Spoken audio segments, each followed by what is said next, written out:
Hello friends, ഇന്ന് ഞാൻ വന്നിട്ടുള്ളത് വർക്കല ക്ലിഫിന്റെ കുറച്ച് വീഡിയോസ് ആയിട്ടാണ്. വർക്കല ബീച്ചിന്റെ വീഡിയോസ് ഞാൻ കഴിഞ്ഞ വീഡിയോയിൽ ഷെയർ ആക്കിയിട്ടുണ്ടായിരുന്നു. അപ്പോൾ കാണാത്തവരുണ്ടെങ്കിൽ ഒന്ന് പോയി കണ്ടു നോക്കണേ. വർക്കല ബീച്ചിൽ നിന്നും നേരെ മുകളിലായിട്ടാണ് വർക്കല ക്ലിഫ് വരുന്നത്. ഇവിടെയാണ് നമ്മൾ കാർ പാർക്ക് ചെയ്തിരുന്നത്. ഈ ഒരു കാർ പാർക്കിങ്ങിന്റെ ഭാഗത്തേക്ക് വരുമ്പോൾ ഒരുപാട് ബെഞ്ചുകൾ ഇട്ടിട്ടുണ്ട് കേട്ടോ. ഈ ഒരു വ്യൂ ആസ്വദിക്കുന്നതിന് വേണ്ടിയിട്ടാണ്. ഇവിടെ ഇരുന്ന് ആ സൂര്യാസ്തമയം കാണാൻ നല്ല ഭംഗിയാണ്. നമുക്ക് ഇവിടെ ഇരുന്ന എത്ര നേരം പോകുന്നതും അറിയില്ല.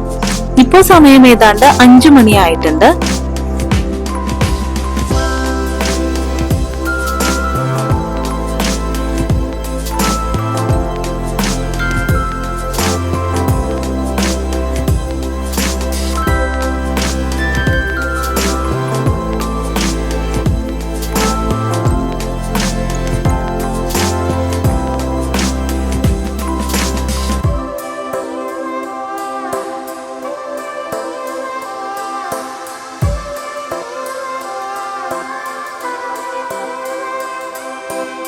കുറച്ചു നേരം അവിടെ ഇരുന്ന് അങ്ങനെ കാഴ്ചകളൊക്കെ ആസ്വദിച്ച ശേഷം ഞങ്ങൾ ക്ലിഫിന്റെ കടകളുള്ള ഭാഗത്തേക്ക് നടക്കാമെന്ന് വിചാരിച്ചു.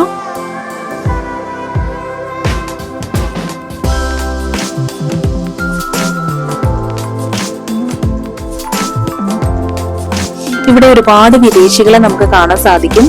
ഒരു മിനി ഗോവ പോലെ തന്നെയാണ് കേട്ടോ ഈ ക്ലിഫ് കാണാൻ പറ്റുന്നത്. ഇവിടെ ഒരുപാട് റെസ്റ്റോറൻറ്റ്സും കഫ്റ്റീരിയകളും ഒക്കെ ഉണ്ട്. രാത്രികാല കാഴ്ചകളാണ് അടിപൊളിയായിട്ടുള്ളത്. ലൈറ്റും കാര്യങ്ങളൊക്കെ വരുമ്പോഴേക്കും നമ്മുടെ ആ ഒരു വ്യൂ എന്ന് പറയുന്നത് അടിപൊളിയാണ് കേട്ടോ. ഈ ക്ലിഫിന്റെ മുകൾ ഭാഗത്ത് നിന്ന് ഓരോ പ്രദേശത്ത് നിന്ന് നമ്മൾ നോക്കുമ്പോഴേക്കും നമുക്ക് കാണുന്ന ഓരോ വ്യൂസും വളരെ വ്യത്യസ്തമായിട്ടുള്ളതാണ്. നല്ല ഭംഗിയാണ് കേട്ടോ. ഇതിങ്ങനെ കണ്ടു നിൽക്കാനും നടന്ന് ആസ്വദിക്കാനൊക്കെ അടിപൊളിയാണ്. ഞാൻ ബീച്ചിന്റെ വീഡിയോയിൽ പറഞ്ഞിട്ടുണ്ടായിരുന്നു, നമുക്ക് ഈ വർക്കല ക്ലിഫിൽ നിന്നിട്ടുള്ള ആ ഒരു വ്യൂയുടെ പ്രത്യേകത, അതായത് നീലാകാശവും അതുപോലെ കടലും ആ ഒരു പച്ചപ്പും എല്ലാം കൂടി ഒരൊറ്റ ഫ്രെയിമിൽ കിട്ടുമ്പോൾ അടിപൊളിയാണെന്ന് ഞാൻ പറഞ്ഞിട്ടുണ്ടായിരുന്നു. അതിപ്പോ ഏതാണ്ട് നിങ്ങൾക്ക് മനസ്സിലാകുന്നുണ്ടാകും. അത്ര തന്നെ ഭംഗിയാണ് നമ്മുടെ ഈ ഒരു വിഷ്വൽസിന്. നേരിട്ട് കാണാൻ അതിനേൽ അടിപൊളിയാണ് കേട്ടോ. ഇങ്ങനെ നടന്നു പോകുന്ന സമയത്തൊക്കെ ഇടക്കിടക്ക് ഈ ഒരു ജാഗ്രതാ ബോർഡ് കാണുന്നുണ്ട്.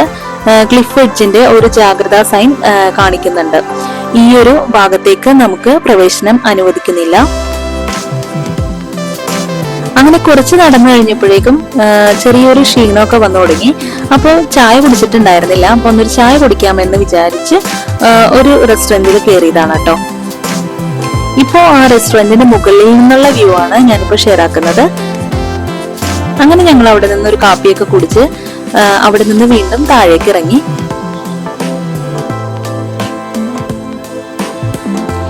ഇങ്ങനെ ഒരുപാട് റെസ്റ്റോറൻറ്റ്സ് ഉണ്ട് കേട്ടോ. മുകൾ ഭാഗത്തിരുന്ന് നമുക്ക് ആ വ്യൂ ആസ്വദിച്ച് ചായ കുടിക്കാൻ പറ്റുന്ന ഒരുപാട് റെസ്റ്റോറൻറ്റ്സ് ഇവിടെ കണ്ടായിരുന്നു.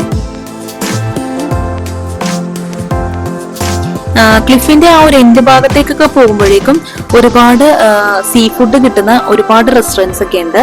അതുപോലെ തന്നെ വിദേശികളെ ഉദ്ദേശിച്ചിട്ടുള്ള ഒരുപാട് വിദേശി ഡിഷസ് ഒക്കെ കിട്ടുന്ന ഒരുപാട് റെസ്റ്റോറൻറ്റ്സും അവിടെ കണ്ടായിരുന്നു.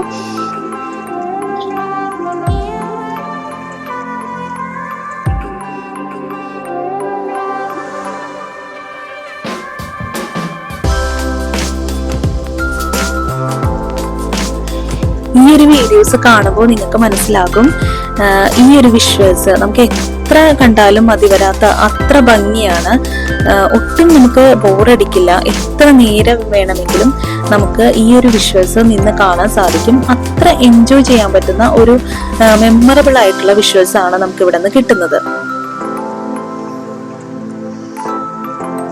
സൂര്യാസ്തമയത്തിന്റെ സമയമാവുമ്പോഴേക്കും ആകാശം നല്ല ചുവന്ന് വരുന്ന ആ ഒരു സമയമുണ്ടല്ലോ, അത് കാണാൻ ഭയങ്കര ഭംഗിയാണ് കേട്ടോ. അപ്പോൾ ആ ഒരു സൂര്യന്റെ ആ ഒരു കളറൊക്കെ കടലിലേക്ക് ഇറങ്ങും.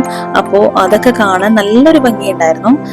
നമുക്ക് എത്ര നേരം നിന്ന് വേണമെങ്കിലും അത് എൻജോയ് ചെയ്യാൻ പറ്റുന്ന അത്ര ഭംഗിയാണ്. വർക്കല ബീച്ച് ഇതുവരെ കണ്ടിട്ടില്ലാത്തവർ ഈ ഒരു ക്ലിഫും ബീച്ചിന്റെയൊക്കെ ഭംഗി എല്ലാവരും ഒന്ന് വന്ന് ആസ്വദിക്കേണ്ട ഒരു കാഴ്ച തന്നെയാണ് കേട്ടോ. നമ്മൾ മലയാളികൾക്ക് ഈ ഒരു വർക്കല ബീച്ച് അത്രത്തോളം ഭംഗിയാണ്. നമ്മൾ ഗോവ വരെയൊന്നും പോകണ്ട, ഗോവയൊക്കെ പോലെ ഒരു മിനി ഗോവയാണ് ഈ ഒരു വർക്കല ബീച്ചും ക്ലിഫും ഒക്കെ വരുന്നത്.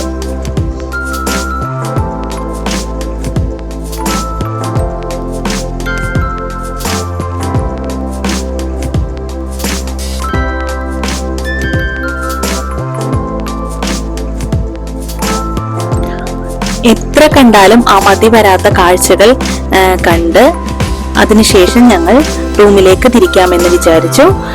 കാരണം അസ്തമനം കഴിയുമ്പോഴേക്കും ഈ ഒരു ഭാഗത്ത് നല്ല തിരക്കാവും കേട്ടോ. വിദേശികളും അതുപോലെ നാട്ടുകാരും സ്വദേശികളും ഒക്കെ ഉണ്ടാകും ഈ ഒരു ഭാഗത്ത്. കച്ചവടമൊക്കെ നന്നായിട്ട് പൊടി പൊടിക്കുന്നുണ്ടാകും. അപ്പോൾ അത്ര തിരക്ക് നമുക്ക് വേണ്ട എന്ന് വിചാരിച്ച് ഞങ്ങൾ കുട്ടികളായിട്ട് ആ ഒരു 6 മണി കഴിഞ്ഞപ്പോഴേക്കും ഞങ്ങൾ ഇവിടുന്ന് തിരിച്ചു. കൂട്ടുകാർക്ക് വീഡിയോ ഇഷ്ടപ്പെട്ടാൽ ലൈക്ക് ചെയ്യാൻ മറന്നു പോകരുത്. Thank you for watching.